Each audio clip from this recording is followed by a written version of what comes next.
All right, solving multi-step equations. What is the solution of this big equation? There's a lot of stuff going on here, and I like to say, when in doubt, keep calm, combine like terms. But there are some things that you do need to do here before you can combine like terms. Look at your distributive property. We are going to have to get rid of that multiplication before we can do our adding and subtracting when we're combining like terms. So let's go ahead and work through that distributive property.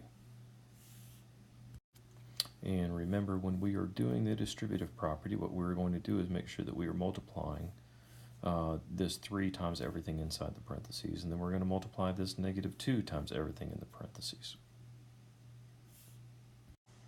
Now that I've multiplied everything out, I have 6x minus 3 minus 6x minus 8 equals 11x. A lot of stuff there, but again, all we have to do, combine like terms. I'm going to save myself a step. If you look at that equation, is there anything that you could possibly cancel out before you get started?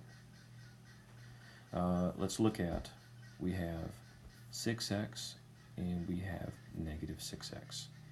Combining those like terms, we know that that is 6x minus 6x is going to be 0, so I'm not going to mess with it.